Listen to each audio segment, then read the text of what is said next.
Hello guys, today we are going to talk about Cauchy's theorem. So what exactly is this Cauchy's theorem used for? So suppose you have let's say a closed surface, let's say a circle, okay, and there are 2 points. One point lies inside, one point lies outside, and you are told to find the area under this curve or the area this curve captures. So obviously the point that is inside the curve will help you finding the total area which is covered by this circle. The point outside does not play any role in finding that. So what Cauchy's theorem says that if a point is not, like in layman terms I'm explaining, that if the point is not inside the curve, then it's the total area under that curve, like the curve means this point, will be 0. So integral of closed surface, this represents closed surface, fz dz equals to 0, and z, that means this is a imaginary axis. This is the real axis and this is the imaginary axis, and this whole forms the imaginary coordinates. Now let's take an example. It's given that we have to evaluate z plus 3 upon z square minus 2z plus 5 dz, where c is a circle. Okay, this is over the integral c, where c is a circle with, this is the equation of the circle, z minus 1 equals to 1. Now if you have seen my previous video on complex integration, you will remember that z minus 1 equals to 1 represents that this one is equal to the radius, that is r, and this is nothing but z minus z naught. Now this z naught is nothing but x naught comma y naught, and since only one variable is given, so this means this is equal to x naught, that is, this is the x coordinate. So our x coordinate is 1. So what will be our y coordinate? Our y coordinate is 0. Now you may ask why we have taken x as 1 and not y as 1. This is because it's 1 and 1 is a real number, and we always take x as a real and we take y as imaginary. Okay, so this is 0, this is 1. So our circle has its center at 1, 0. This is a circle because it's specified in the question, and it has the radius 1. Okay, by standard form. Now how to proceed in this question? You are told to solve this integral. So what you will do is take the denominator. Okay, always take the denominator in all the questions in this chapter and in the next chapter which we are going to talk about, that is the residues. Always take the denominator equal and equate it to 0. So z square minus 2z plus 5 equals to 0. On solving this quadratic equation, we get 1 plus minus 2i. Okay, this is a formula method. If you don't remember, it's minus b plus minus under root of b square minus 4ac upon 2a. Now look at this. I have got the answers as 1 plus 2i and 1 minus 2i. 1 lies here and 2 lies somewhere on the y-axis, somewhere here. Similarly, 1 again lies here and this minus 2 lies somewhere below the axis here. Now both of these points are outside my scope of circle. Why? Because my radius is 1. So if I start from 1, 0, like this is the center, then with radius 1 I can go up to, this will be 2, 0, this will be 0, 0, and on the y-axis I can go up to only 1, 1, and here minus 1, minus 1. So these 2 points lie outside the scope of my circle. Therefore, by Cauchy's theorem, we can say that this integral will be 0. So this whole integral, that is the question, becomes 0. This is what Cauchy's theorem says. Now there are some formulas. Why we require these formulas? In the previous question, we talked about only one point lying inside or outside the circle. It may happen that it has some power. So for normal we have, and if we are told that the point lies inside and then find the area, then what we should do? We should use Cauchy's integral formula. Now the Cauchy's integral formula in normal form is f of z upon z minus z naught. Z naught is nothing but the point which is inside the circle into dz is equal to 2 pi I into f of z naught. What this f of z naught means is that when you take the f of z, okay, then substitute this value of this point in f of z, and then whatever answer comes multiplied by 2 pi I. Now suppose you have this whole thing raised to n, you have it in form of something power. So what you do is, the formula is 2 pi I upon n minus 1 factorial into f raised to n minus 1 z naught. F raised to n minus 1, what does it represent? It represents nothing but derivative. If you have, suppose this is, if n is equal to 2, suppose n is equal to 2, so you will have f raised to 1. F raised to 1 means you have to differentiate whatever this z naught thing is 1 times. Suppose n was equal to 3, so you will have f raised to 3 minus 1, which means f square. Now what this f square means is you have to differentiate the z naught thing twice. Okay.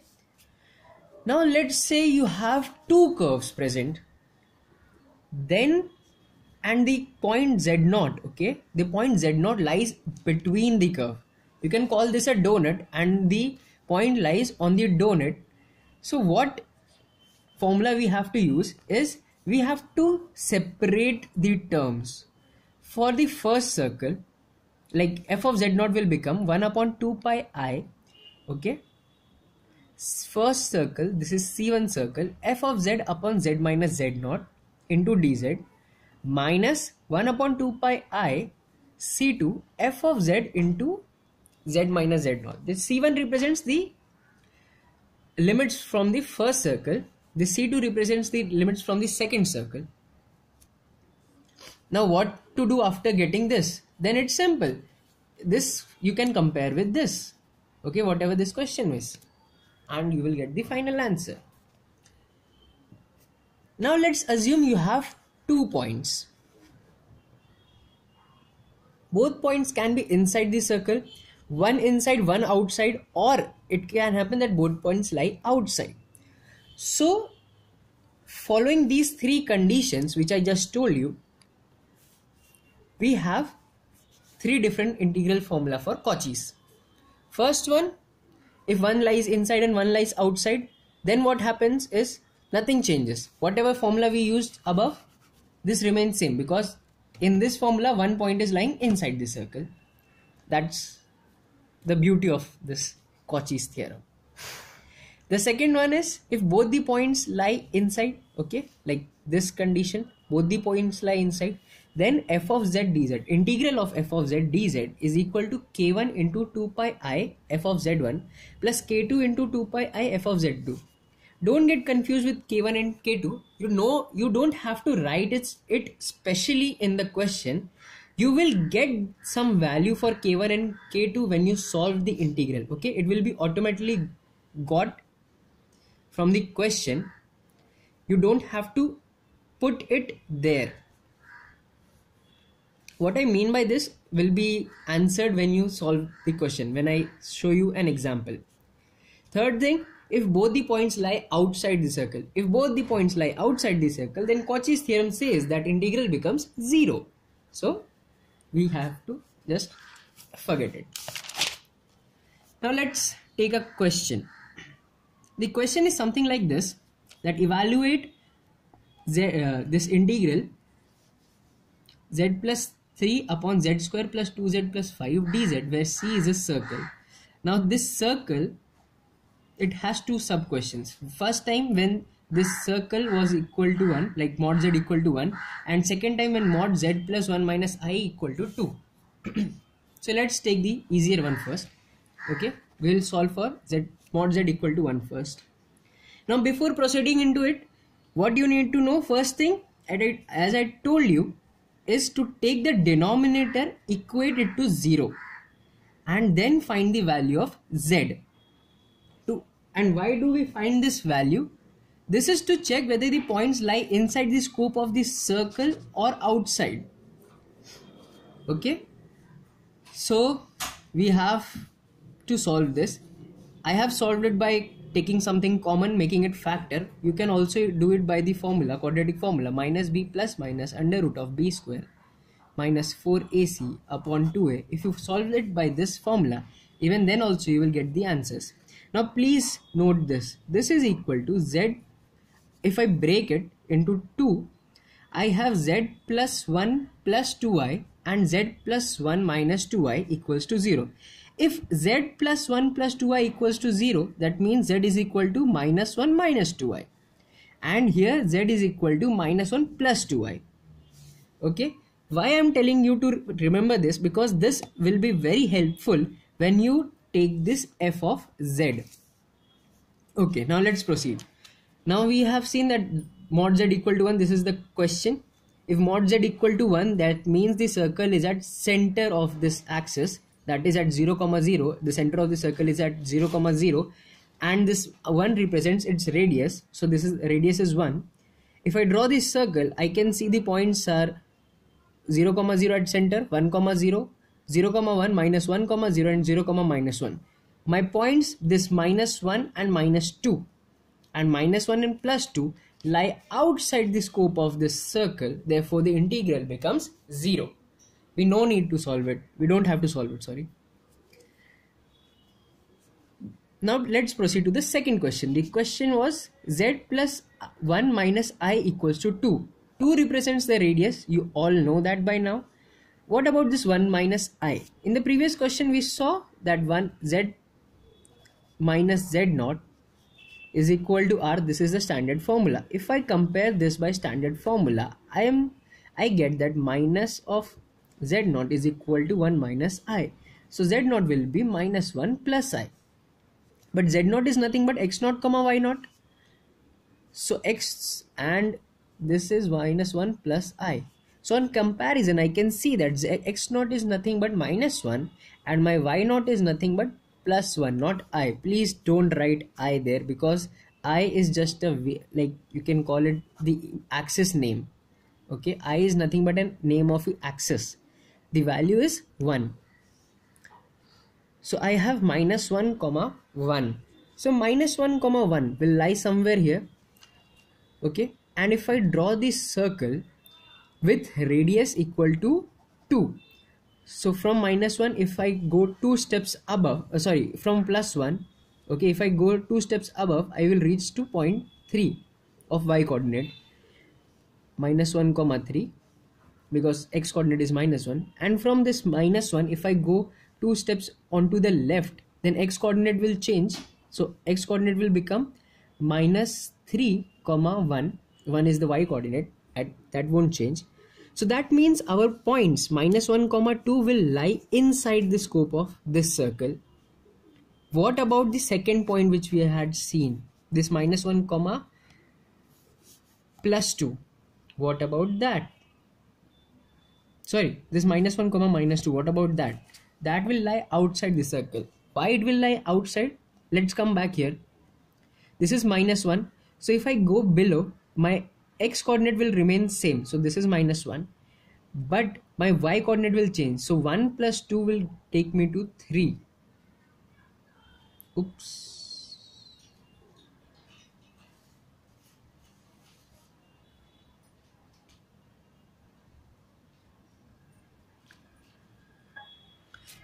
Sorry, it won't take me to 3. The diagram will come something like this. Okay, 1 comma 2 will lie here, but its conjugate will lie somewhere outside this circle. Okay, if you draw it on scale and if you calculate it also, you will get that it lies outside this circle. So that means this point of minus 1 comma minus 2 is of no use. So this point of minus 1 comma minus 2 is of no use. It will lie outside this circle. So if that lies outside this circle, we cannot have it in denominator. Remember that whichever point lies outside the scope of the given area, you cannot keep it in denominator. So you have to take it in numerator.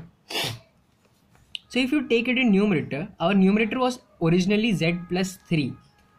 If I take z plus 1 plus 2i, on numerator it becomes upon z plus 3 upon z plus 1 plus 2i. And in the denominator I am left with the point which was actually inside this circle, which was z plus 1 minus 2i. This point lied inside the circle and this point lies outside the circle, because this point means minus 1 comma minus 2 and this point means minus 1 comma plus 2. Okay, so let's keep this in denominator. We took this part in numerator. So my new f of z is equal to z plus 3 upon z plus 1 plus 2i. This is my new f of z. And what is my z naught? Z naught is my this, not plus 1 comma not plus 1 minus 2, it will be like this is z plus 1 minus 2i equal to 0. Therefore z will be equal to minus 1 plus 2i. So my z naught is minus 1 plus 2i. So let's go by Cauchy's formula. Cauchy's formula says that it will be equal to 2 pi I into f of z naught. So 2 pi I wrote here, into f of z naught. What is my new z f of z naught? Z plus 3. Z is minus 1 plus 2i. So minus 1 plus 2i plus 3 upon z means minus 1 plus 2i again plus 1 plus 2i. So this gets cancelled. Minus 1 and plus 1 gets cancelled. I am left with 4i in the denominator, and in the numerator 3 minus 1 gives me 2. So 2 plus 2i. I gets cancelled from here. 2 and 4 also get cancelled, and I am finally left with pi into 1 plus I. This is the final answer. I hope you understood this. You first have to calculate whether your points lie inside the scope of the circle or quadrilateral or whichever surface you are given. If it has 2 points, let's say z1 and z2, z1 lies inside and z2 lies outside, then you have to take z2 in the numerator and keep z1 in the denominator, and then calculate the area. If both the points lie outside, then the area is 0 because of Cauchy's theorem. Let's take an example where both the points lie inside. So if both the points lie inside the circle, the question is e raised to 2z upon z minus 1 into z minus 2 dz, where C is a circle of mod z equal to 3. Mod z equal to 3, this means that the radius is equal to 3 and the circle starts at 0, 0. So I have drawn this circle. Okay, this is 0, 0, this is 3, 0, this is 0, 3, this is minus 3, 0, and this is 0, minus 3. As I told you, to proceed, you have to first equate the denominator equal to 0. So z minus 1 into z minus 2 equals to 0. Z minus 1 equals to 0, that means z equal to 1. And z minus 2 equals to 0, that means z equal to 2. Now z equal to 1, that means it will lie somewhere 1, 0. 1, 0 lies inside the circle. And z equal to 2, that means 2, 0. 2, 0 again lies inside the circle. Okay, on the x-axis. Since both the points lie inside, what we have to do is first break the integral. Okay, so I'm breaking the integral e raised to 2z upon z minus 2 dz minus e raised to 2z upon z minus 1 into dz. Where did this minus come from? It came from the formula here. It has a minus sign here. Okay, so now this, as I told you, this is nothing but f of z naught for the first one, and this is equal to 2 pi I f of z naught for the second one. What is f of z? F of z is nothing but e raised to 2z. Nothing will come in the numerator. Why? Because both the denominator, the points on the denominator lie inside the circle. Both the points lie inside the circle. So numerator is only e raised to 2z, and e raised to 2z will be our f of z. Now z naught for this first one will be z equal to 2. So z naught for first one is 2. Z naught for second one will be equal to z equal to 1, which we, so f of 1. So if I substitute e raised to 2z in place of 2z, e raised to 2 into 2, that it will give me e raised to 4. And if I substitute 1 here, so it will give me e raised to 2. On solving this, I get this final answer. So I hope this Cauchy's chapter is clear. Okay. In this chapter, you have to mostly remember that you should know the formula of circle or quadrilateral, and the same applies to the next chapter, which is a follow-up of this chapter, residue. So what happens in residue is, as I told you in the previous one, whichever point lies inside, we have to calculate the area using that, and whichever point lies outside, we need to just forget it. Okay, not exactly forget it, but it does not contribute to the area. So by Cauchy's integral theorem, it is equal to 0. Now in residue chapter, we need to bring back that point which we threw away and calculate what effect does it have on the area. Okay, so the residue at poles is nothing but the solution set. When I say z equal to 1, 2, this is called as pole or the solution set. So what happens here, there are some standard formulae. First one, let's say if z equal to z naught is a simple pole of f of z, then residue of f of z at z equal to z naught is limit z tending to z naught, z minus z naught into f of z. If that pole is of order m, like now you have understood z naught is called as pole. Okay, so if z naught raised to m is present somewhere, so the formula is 1 by m minus 1 factorial in limit z minus z naught d raised to m minus 1 upon dz raised to m minus 1 into z minus z naught raised to m into f of z. Let's solve a question quickly on this. The question is something like this: f of z naught is given z square upon z minus 1 the whole square plus z plus 2 into z plus 2, and you are told to calculate the residue at the poles. So take denominator and equate it to 0. Find, so z minus 1 the whole square will be 0 or z plus 2 equal to 0. If z plus 2 equal to 0, that means z equal to minus 2, and if this is equal to 0, then that means z equal to 1. Let's take this one first. Okay, so if z equal to minus 2, this minus 2 is nothing but our new z naught. So residue of f of z at z equal to minus 2 is equal to limit z tending to minus 2 z plus 2 into f of z. Why we took the first formula? Because it does not have any power. So z minus z, so z minus z naught. So z minus z naught, that means z minus minus 2. So z minus minus 2 comes out to be z plus 2 into f of z. F of z is nothing but our given question. So I wrote the question. So now from the denominator and numerator, the z plus 2 cancels out. I am left with z square upon z minus 1 the whole square. Substitute minus 2 in place. So minus 2 square upon minus 2 minus 1 the whole square. This gives me 4 upon 9. So you have found the residue. Now for the second one, it was like z minus 1 the whole square. That means it has some power. So for power, we have a different formula, which is 1 upon m minus 1 factorial into limit z tending to z naught d raised to m minus 1 upon dz raised to m minus 1. Let's apply this formula here. 1 upon our m is 2, so 1 upon 2 minus 1 factorial, limit z tending to 1, d raised to 2 minus 1 upon dz raised to 2 minus 1 into z minus 1 square, okay, into f of z. F of z is nothing but our given question. Now from the question and the numerator, from the denominator and the numerator, z minus 1 cancels out, and we are left with d by dz of z square upon z plus 2. This 2 minus 1 becomes 1. 1 factorial is nothing but 1, and 1 upon 1 is 1, so we are not writing it.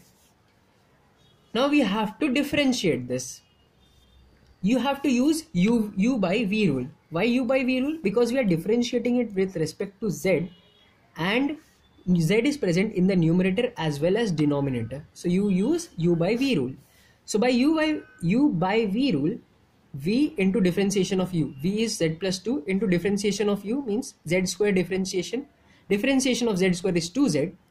Okay, so this happens minus u into differentiation of v. So u is z square into v is z plus 2. If you differentiate this, differentiation of z is 1 and differentiation of 2 is 0. So this becomes 1 plus 0, that is 1. So if I multiply it, I get finally z square upon 4, z square plus 4z upon z plus 2 the whole square. Substitute 1 in this, so I will get the final answer as 5 by 9.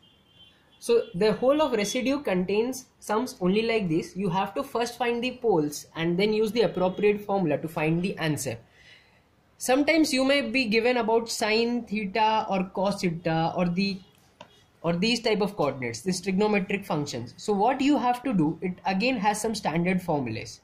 Okay, I will post the standard formulas in the description. You can have a look at it, but the method of solving remains same. Thank you.